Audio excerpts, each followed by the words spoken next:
Welcome to the Creative Visionaries Podcast. My name is Tori Barker, a digital marketing specialist, business owner, mom, and you guessed it, a creative visionary. This podcast is about inspiring business owners, building connections, sharing success stories, and motivating others. Join me on this journey as we tap into your true potential and unleash your inner visionary.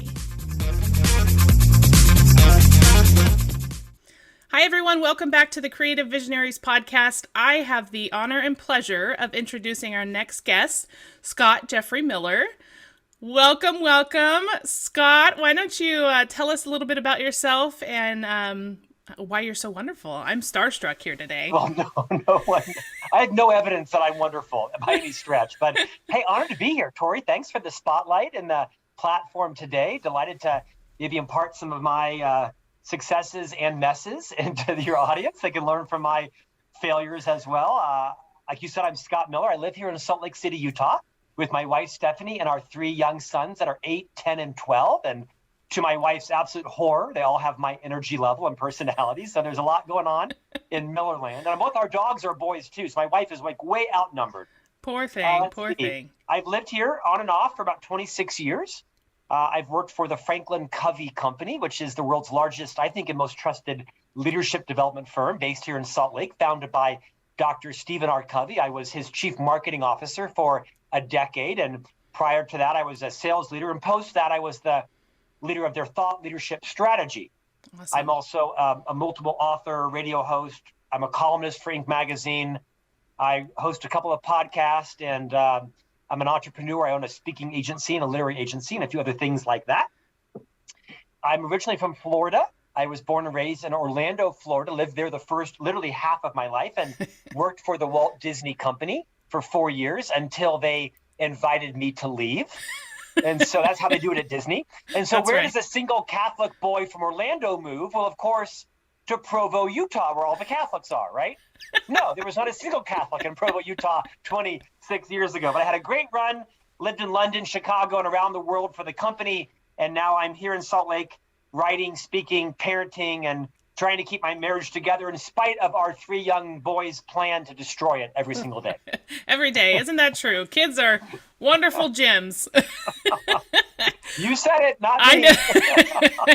Well, as you know, I have two young boys. Yes, and so yes. Every day it's different and interesting and a joy and a challenge. More challenges than joy right now. I marvel at how many people that post on social media, my children complete me. This is such a joy. They're gifts from, I'm like, what? I must be a sociopath because I'm so tired of screaming at them and telling them to stop fighting and stop and feeling so unappreciated. I'm telling you, my book, Parenting Mess to Launch Success, is going to sell millions. Yes. I will definitely be on the early release list for that book. Thank you. Well, speaking of your books, I want to talk about Management Mess to Leadership Success, which you've got displayed beautifully behind you. So tell us about this book. It's got 3 parts to it: lead yourself, lead others, and then get results. Yeah. So tell us where the idea for this book came about, and I'd just love to hear your thoughts on it. Mainly because the world needed one more leadership book. No, the world did not need one more leadership book. But, I spent my entire career in the leadership industry. And what I realized, Tori, was that the vast majority, if not all of the leadership books, were really about people's successes and their triumphs and, and their glory, career, glamorizing leadership. Leadership's tough. Yeah. Leadership is unrewarding, unrelenting. Oh, wait, that's parenting also. No, leadership can be really hard, and it's not for everybody. Right. Not everybody should be a leader of people. Right. Just like not everyone should be a commercial airline pilot or a anesthesiologist. Not everybody should be a leader of people. So I wrote a book that was really vulnerable. It was funny and fast and light, but it really was, here are 30 challenges that I think every leader faces in their career. And here's how I kind of screwed a lot of them up. I was very vulnerable in the book, talked a lot about my kind of 2 steps forward, 1 step back career and how I'd learned, don't do this, do that, don't say this, say that. And I didn't mean it to be a confessional. I did mean it to say, hey, you probably can learn more from my messes than my successes, because you can't replicate my successes. That's my natural genius. That's my passion. Right. But what you can do is you can avoid a lot of the mistakes that I made. So it was a gift to readers. It's done quite well. And I took the 30 challenges based from some of the top leadership issues that Franklin Covey had faced around our 40 years in business, and organized them loosely, like you said, into 3 tranches. The first 8, I think, are around leading yourself. The next 12 around leading others, and the final 10 around getting results. But quite frankly, that was more of kind of a framework for the book than it was, this one doesn't relate to that. You can kind of move them around, right? Yeah, absolutely. Yeah. And like and you my said, wife told me that I'll never get a job again after writing that book because the speaking career better, work out. And she's right. No one would ever hire me as a CEO again after reading that book. Nothing unethical or immoral. no, but Sometimes but you were vulnerable. Like, you talked about challenges and mistakes that you made, which, I wasn't expecting when I picked up the book and started reading. I was like, oh, wow, he's really putting, your perspective and your experiences into light. And so, as a reader, you're like, wow, okay, I guess I'm not that bad, right? I think for every one person that probably thinks I'm a pariah, I've had 4 or 5 email me and say, oh my gosh, you're me. I have done this. I have said this, or I was headed that direction. Thank you. So it's not a leadership book for people who are naturally wise, mature leaders. They might be great entrepreneurs or passionate, or they might have some, impulsive nature in them. And so it's a guide to people that want to lead or need to lead, but might need some guidance. Yeah. That's awesome. So I wanted to pull out, there are a couple of sections that I wanted to pull out a quote that I liked and kind of have you touch more on that. So in challenge number 7, which is Inspire Trust, I wanted to talk about the importance of helping others succeed. And this really hit me because, well, here you are today, giving me such a wonderful opportunity to meet you and shucks. But the quote from the book is, any success I've achieved in my life is a direct result of someone extending trust to me, and in many cases, not because I had specifically earned it through my behavior. Can you touch on that a little bit? Sure. First of all, thank you for reading the book. And I have forgotten that quote in the book. It's been a while. I've written a few books since then, but thank you for reminding me. I think that's profound, not because I said it. I'm sure I took it from someone else wiser than me. But it's true. If you look back at our careers, all of our successes somehow relate to someone who believed in us more than perhaps we believed in ourselves, someone who took a risk on us, someone who lent us their reputation, their credibility. Yeah. And that's been my career. And again, sometimes when I had to be pre-forgiven, not just forgiven, but pre-forgiven, because they knew I was going to do something or say something wrong. Again, not, unethical or immoral, illegal, but perhaps unwise. Yeah. Or uncalled for. And so it's very true. My entire career, I mean, I can like Venn diagram, like back my career, how I got to where I was by all the people who helped me get there. Yeah. And so I think it's true for everyone. It's risky when you start to think that your success is because of your own genius, your own talent, your own work ethic. Yeah. No doubt those contributed, right? I am an extremely hard worker, insanely hard worker. I think I'm remarkably creative. But everything I've been afforded is because someone trusted me or extended trust to me because they thought I would rise to the occasion when perhaps in the past I didn't. They didn't punish me. They didn't ostracize me. They didn't blacklist me. They sat me down, had a high courage conversation with me and said what was and wasn't acceptable, set very clear parameters on what they would need from me in the future, and then showed me the way. Right. And in most cases, I rose to the challenge. Well, and what's the greatest success out of that, I think, is that you're paying it forward. That, somebody extended that to you and you're doing the same for others. Many somebodies extended it to me over my, 40-year almost career. And it's a good reminder. I love your podcasting style. You're just reminding me of things that I wrote about that perhaps even I've forgotten. It's always helpful to be reconnected to these things. And as you just said that, there are some people on my team that I'm disappointed in today, quite disappointed in. And they're frustrated with me and how I handled it. And it's going to shape my conversation later when I call them back and fix some things. Yeah. To recognize that I need to not minimize them into what I think their limitations are, but to continue to clarify, to coach, and to build their capability in the hopes that they can grow beyond as well. It's a good reminder. Yeah. Is this therapy? So the next one is challenge 9. So placing the right people in the right roles. And the quote I pulled here is, building a winning team can be one of your greatest legacies as a leader, but it's rarely recognized or rewarded in real time. True. Leadership is not day trading currencies or Bitcoin. Leadership is buying a home and sitting on it for 30 years and then seeing it appreciate. If you are a leader and you expect to be appreciated and thanked and be given platitudes, you're in the wrong business, right? Go get a dog who will lick you. Leadership really is about investing in people. And then perhaps much later, maybe even when they're not even working for you anymore, when they look back because they're wiser, because they're more mature, perhaps because now they are a leader themselves and they realize how daunting it can be. Yeah. They come back to you and realize, oh yeah, that wasn't as easy as I thought it was. In fact, most of my leadership speeches are about asking people in the audience to forgive their leader. Because most of us, not all of us, but I think the majority of us find more fault than we do appreciation with our leaders. When leadership is very difficult, the pressures leaders are on to perform in the short term, in the long term, to have high courage conversations, to give feedback on blind spots, to hold people accountable for keeping commitments. I mean, it's endless, right? And then not rushing in and saving the day, but to coach and build capability, to find time to coach and build capability, to protect your team from urgencies, all those things. Leadership is so difficult. And so I do think as you're leading a team, you have to recognize that this is the long game. And you may not get the validation or the appreciation ever that you deserve.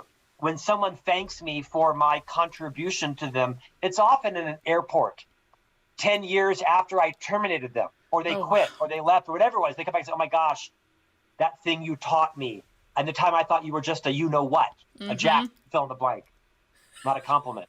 But now I've come to realize you were dealing with this and this and this. Dr. Covey, the author of the seminal book, The 7 Habits of Highly Effective People, that founded our company, he said the quickest way to change your paradigm is to change your role. And it's so true, right? You know, you as soon as you become a parent, you realize, oh my gosh, yes, the TV is a babysitter so that I can sleep for 13 minutes, right? And save my sanity. Now I realize why the leader lost her cool at that or this, because I'm facing the same thing. So be patient. Yeah. Well, and it's, I was listening to one of your most recent interviews on your podcast with, it was about Trust and Inspire. Oh, Stephen M.R. Covey. Yes, Stephen M.R. Yes. Yeah, so that was interesting to listen to that. And it was funny you said another leadership book, because that's what he said on his interview. Like, here's another leadership book, right? I think you're going to see thousands of more leadership books come out because I think they're instructive. Find the one that speaks to you with your challenges, with your passions, your talents, and read those that speak to you. There's lots of space, I think, left on the shelf. Yes. So last quote I'm going to pull from the book, I promise. So challenge 22, which is create vision. Yeah. And this one says, leaders create vision that's ultimately shared by their team and colleague who then execute it with excellence. Yeah. Dr. Covey also said, no involvement, no commitment. And that's a great leadership principle. Because I think what happens is most leaders do their best thinking in the shower or on the racquetball court or on the drive to the office, and they think their primary job, is to create strategy.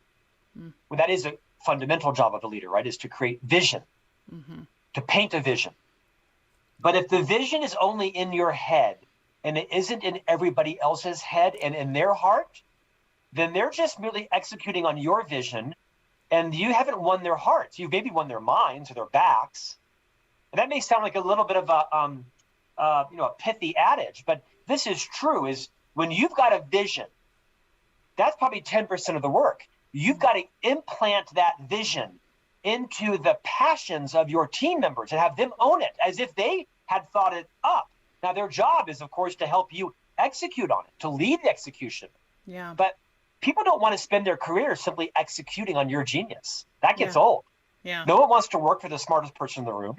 So you've got to make sure that you aren't the only one that sets the vision, that you aren't the only one that sees it, that you co-collaborate on it. You don't just walk in and always set the vision, because I think this phrase is so valuable. No involvement, no commitment. The more your team is involved on co-ownership of the vision, then they don't feel like they're executing your strategy.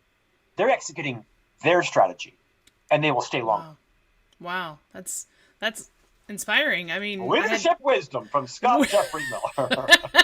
I hadn't thought about it that way, but you're absolutely right. It's the ownership that, if they're part of the idea, then they have the buy-in for the end product, the result, and executing that.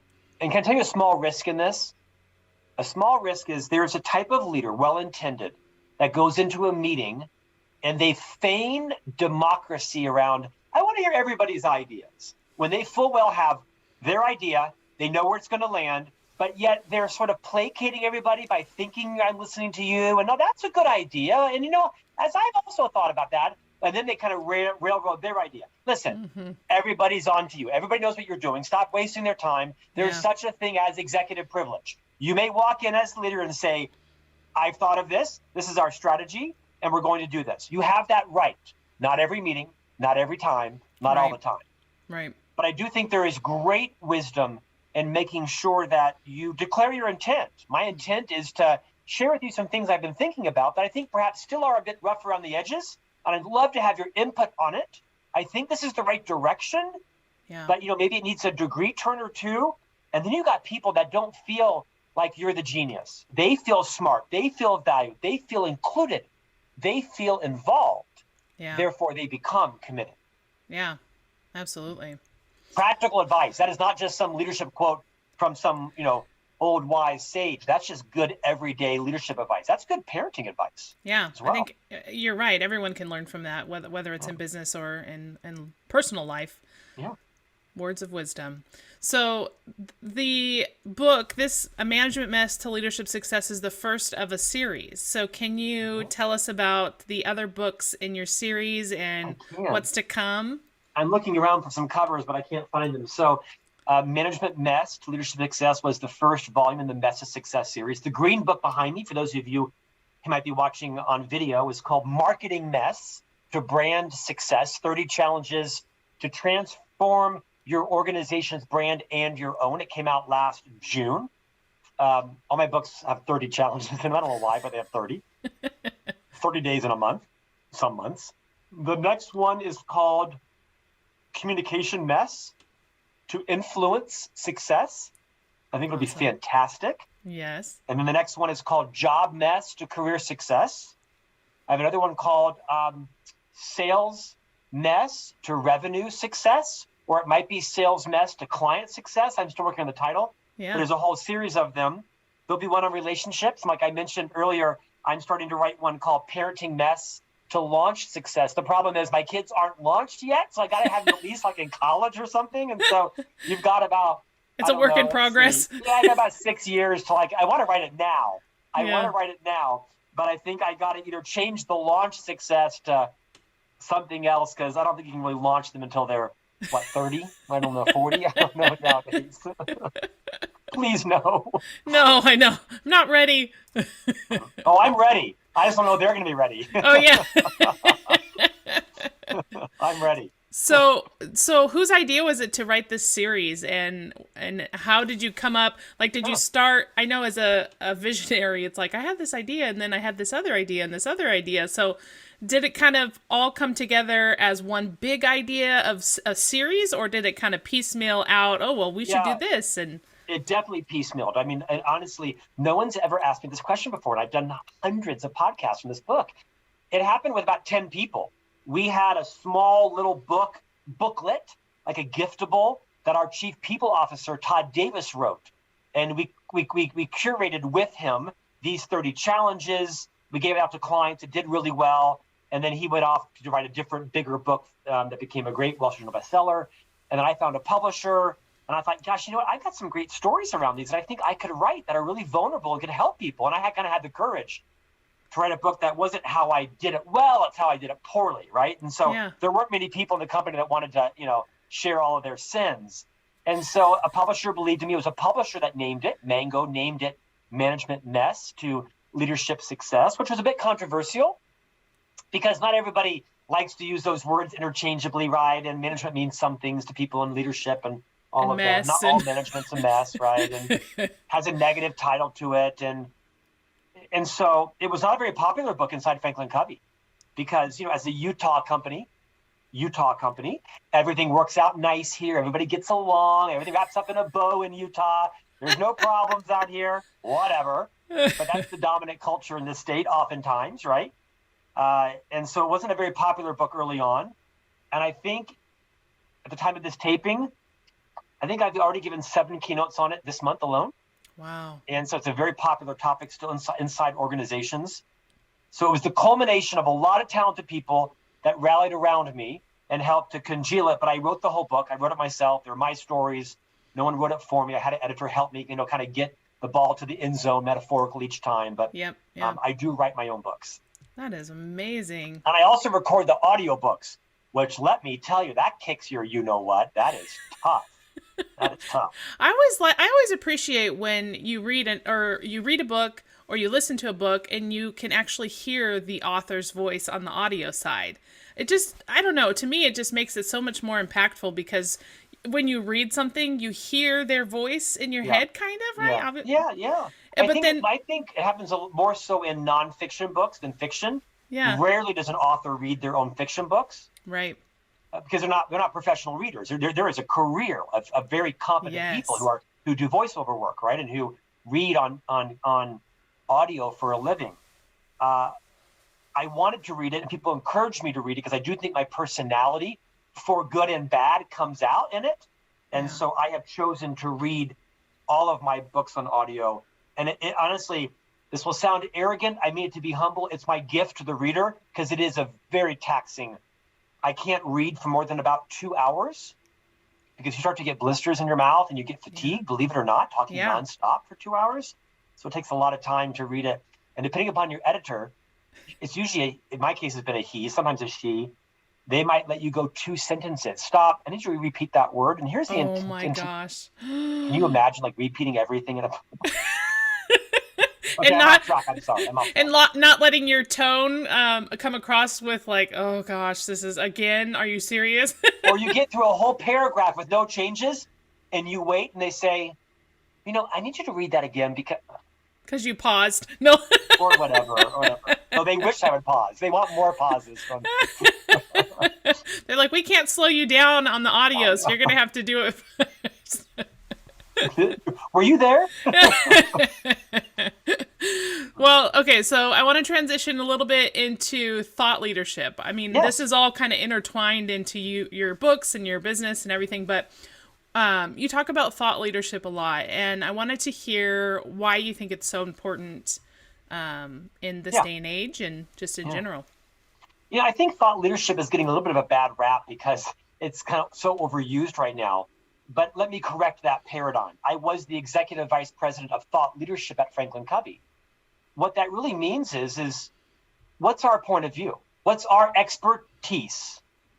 What do we have genius around that others would like to absorb? I think public relations has now turned into thought leadership. Gone are the days in organizations where you called up the local reporter to come, report on your news launch. Yeah, their job was eliminated 800 times over. And no one's sending out press releases anymore. I mean, you do, but who reads them? I mean, maybe the AP would pick something up, but rarely.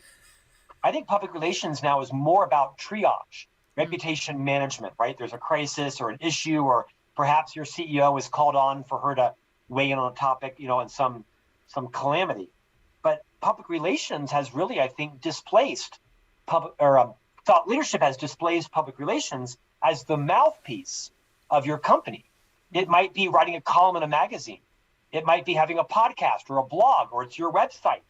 It might be your keynote speeches. It might be how your company gets their expertise out into the marketplace at a very defined group of people. So we have expertise and opinions on this topic, and here's who we think needs to hear them so that they can understand what it is we do and hire us. That's what thought leadership is. And so you cannot call yourself a thought leader someone else has to call you a thought leader. Like you can't call yourself an expert. I don't think you should, by the way. Yeah. At least I don't fall into that trap. But that's really what it is you paid the price. You've earned the reps to have a articulated, valuable point of view. And like I said, it could be deployed in any numerous channels. And by the way, I think you don't have to be a Fortune 5000 company to have thought leadership. You can be a plumber. You could be a baker. Yeah. You could be a cupcake expert. You could be a knitter. Yeah. I mean, maybe thought leadership's the wrong term if you're, have a knitting store. Maybe it's, thoughts from Carol. Not to say that all knitters are women, right? Maybe it's Carol with a K. But you get the point. I think every organization, no matter how big or how small, you have expertise on something, and that is your thought leadership. Yes. And I think your marketing, your business development is supported and deployed through how you get that expertise out to those who need to hear it. Yeah, definitely. And that's a, kind of a good segue into the next topic I wanted to talk about, your podcast, the On Leadership podcast, because I feel like a lot of the people that you interview and the guests that you have on have that thought leadership that they bring, to share with the audience. And so tell us about, I think at the time of this recording, you're just over 200 episodes, right?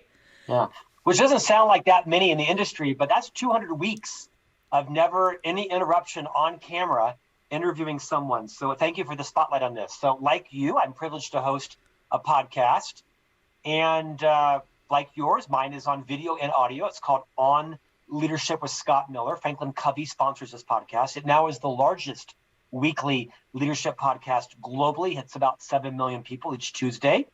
And we have all kinds of authors: Arianna Huffington, Deepak Chopra, Matthew McConaughey, Doris Kearns Goodwin, Seth Godin, Liz Wiseman, Ann Chow, you name it, all different walks of life. Some of them are best-selling authors, some are business titans, some are CEOs. Some of them just survived a plane crash. Wow. Some of them survived a brutal, horrific violation of their bodies. They were raped, they were left for dead, and they survived. And they came back as a renowned civil or victims' right advocate, right? And lived to tell about forgiveness. And so all walks of life, and from all around the world. And I'm privileged each week to sit in the chair and interview them. I read their book, or I study them, and I interview them. Deepak Chopra was a couple of weeks ago, and that was humbling because there are not two more dissimilar people, Tori, than Scott Miller and Deepak Chopra. Trust me. And I learned a lot from him. Most profoundly, the difference between being a human being and being a human doing. And I am definitely a human doing, and he is very much a human being. So I'm trying to do less doing and do more being. Yeah. Listen to the podcast for that one. But we got some great guests coming up in the future. It'll kind of blow you away at who's coming up. But I'm excited about keeping it going for numerous years in the future, and invite you to subscribe to it and listen. Absolutely. It is the podcast that I wrote a second book on called Master Mentors. And that book is now out based on the podcast interviewees. So like you, I've probably improved my skills since the first episode and becoming hopefully a little better. And the book that you mentioned, the Master Mentors, that's 30 guests that you pulled out to tell the story from the interviews. It is. So from the first 100 interviews I picked 30 people that I thought had something transformational to share. There were more than 30, but I love this 30 number. So with their permission, I wrote a story about them. One transformational insight from 30 what I called master mentors. The criteria was you had to be a guest on the podcast. They had to give me permission, and I wrote a book, and it became a big bestseller. And I've been speaking about it around the world. And I just now finished the second volume in what's going to be a 10-volume series of Master Mentors, one every year for the next 8 years. And so in October, Master Mentors Volume 2 comes out. It's available now on Amazon and bookstores. 30 new mentors, 30 new transformational insights. I'll go do a couple hundred keynotes about that and interviews. And then I just started Master Mentor Volume 3, which I'm excited to release in 2024. Awesome. 2023. I get mixed up. All the years are blending together, the books and the years and everything. Yeah. So, I'm curious to find out, as a host myself, I'm very new into podcasting, not 200 episodes yet, but I'll get there. I'm hopeful. But how is it for you to switch and be the interviewed person and not the host? How is Oh, it the to be the guest? interviewee. Yeah. Oh, I much prefer to be the interviewee. That's easy because Really? you have to do all hard work. You have to watch the clock. You have to keep the conversation going. You have to match that guest energy, which is hard for me. You have to ask insightful questions and know when to ask a follow-up question versus when to pivot off topics and move to something else without hijacking the audience. You have to know when to end it and how to start it. And it's so much harder to be the host than it is to be the guest. I'll be the guest all day long. So you got the hard job, and you're doing a great job at it, by the way. Oh, thank you. Well, I just kind of wanted to wrap it up and just get some final words of wisdom from you, some amazing, thoughts or anything you want to share with my audience. I would appreciate it. Well, the topic of our podcast today was really around this first book I wrote, Management Mess to Leadership Success. And I'm writing a new book for HarperCollins called The Ultimate Mentoring Guide. And so I'm writing a book for organizations on how to develop mentoring programs, what it means to be a mentor. What are the 15 roles that mentors play? And here's why I mentioned that book is I think we learn more from people's mistakes than we do their successes. If I want to learn how to become and build a multi-million-dollar business, I don't go to someone who's done that. I go to someone who's had 3 bankruptcies. Yeah. If I want to learn how to be married 30 years, I don't go to someone who's been married 30 years. I go to someone who's been married 3 times and had 3 divorces. Because I don't think I can replicate your successes. I don't have your looks, your genius. I don't have your personality. I don't have your education. I don't have your natural talent or your earned talent. I have mine. Right. But what I can do is I can learn from your mistakes. I can learn metaphorically what potholes did you fall into and how do I sort of delicately or widely walk around them. Yeah. So I think the big idea here is to, as a leader, when you own your mess, and you all have them, everybody knows them, everybody's talking about them, just acknowledge it. When you own your mess, you make it safe for others to own theirs. And that's, I think, a big cultural imperative in small companies and entrepreneurial companies and larger companies, that you want the leader to be vulnerable and confident. You want the leader to be transparent and humble. You want the leader to be relatable, not unrelatable. So as a leader, no matter how high or how low or how new you are to leadership, you ought to be thinking about, how do I build connection with my people? How do I own my mess so that they can own their mess and talk about it freely and not make it taboo or, make it difficult to receive feedback? Yeah. And then finally, as a leader, you should use your messes to teach through them. Not to walk around and confess all your sins all day long. That's not what I'm saying. I'm good at that as a Catholic. But really use your mistakes to say, hey, everybody, come around. Let me tell you about the time I lost this client deal. And here's why I lost it. And take responsibility for it and teach through it. I think your credibility will strengthen, not weaken. Can I ask you one final question? Please. Okay, so when you're talking about this, can you touch on how this has changed in the new world that we're in the virtual teams? So how can a leader overcome these struggles, be vulnerable, and still have have a connected team in a virtual setting? Because, I know that can be an added challenge because, in the corporate world, brick and mortar, people are together day to day, and that's easier to achieve. But what about when you're in a virtual space? Yeah, I don't know that it's that much more difficult. Obviously, some very large portion of our communication comes from our body language, right? Our eye contact, our emotions, our rate, our pitch, our tone, everything, our posture versus the words we choose. So it may be that you have to actually verbalize what it is you're feeling. Maybe you say, this is embarrassing to me, or I've wrestled with how to share this, or I'm emotional right now. I'm emotional preparing to share this. So you might need to actually verbalize what it is your body is experiencing. You're only seeing, an eighth of my body. I'm dressed, by the way. I'm dressed from the bottom down here, so just in case. But I do think there's some wisdom to that, is to not infer that people know what your intent is. You may have to declare your intent. My intent is to share something that's quite personal and vulnerable to me. Yeah. And I'm doing it because I think you could benefit from it, because it's had a big impact on me. You may have to actually declare your intent and actually talk about what it is you're feeling, because some people may not be on camera, they may not be watching you, and your voice might still project confidence or even arrogance when you mean it to be a humbling, sharing. So that probably is one of the best ways. I think most of it probably still comes through if you've built rapport with your team. You may need to pause more for reflection. Mm-hmm. You may need to become comfortable with silence. A lot of leaders that are great communicators are very uncomfortable with silence. 3 seconds feels like 30 seconds to lots of us. My natural voice level is up here. I talk up here all the time. So I might need to lower my voice and resonate with those who listen differently than I do, because most of us speak like this. I like to listen up here, but not everyone likes to listen to this all day long. I might need to, in a virtual environment, make sure that my voice modulates and that I resonate with those who listen and speak differently than me. That's actually good advice, right? Is to recognize that you tend to speak and communicate the way that resonates with you. And what you should be doing is speaking and communicating in ways that resonates with everybody else on your team, which is why I think post-pandemic, an individualized style of leadership is imperative. You don't treat your children the same. Yeah. You don't treat your employees the same. You can treat them equitably and still treat them differently. Right. And I think that's going to be an imperative as we come back to this post, resignation, reevaluation, you name it, world. Yeah. Very insightful and very wise. Your podcast is great. Thank you. See, I'm back to that voice level. Your podcast is great. I'm sure you're going to hit 200 episodes. I'm delighted to be part of your influence in the world. Thank you. So where would you like people to follow you? Obviously, I know we've talked about your books and your podcast. I'd like you to follow me to Chase Bank and take out some money. I'll leave a deposit amount.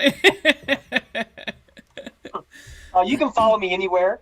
I'm on Instagram, YouTube, TikTok, LinkedIn, Facebook. You can visit me at scottjeffreymiller.com. All my books and podcasts and columns and interviews are there. LinkedIn is probably my most active channel, although Facebook and Instagram are very popular as well. So according to my wife, it's hard not to find me, and that's not a compliment. That's not a compliment from her. And make sure you subscribe to the podcast as well. Yes. Thanks, Tori. Yes. Yeah. Thank you again. I appreciate your time. I appreciate your wisdom. And I hope that we have been able to share something insightful for our listeners today. Thanks so much for listening to the Creative Visionaries Podcast. If you've enjoyed this episode, make sure you subscribe, leave us a review, or share with a friend. Also, make sure to visit us online at creativevisionariespodcast.com. You can also follow us on Facebook, Instagram, or LinkedIn. And stay tuned for more episodes to come.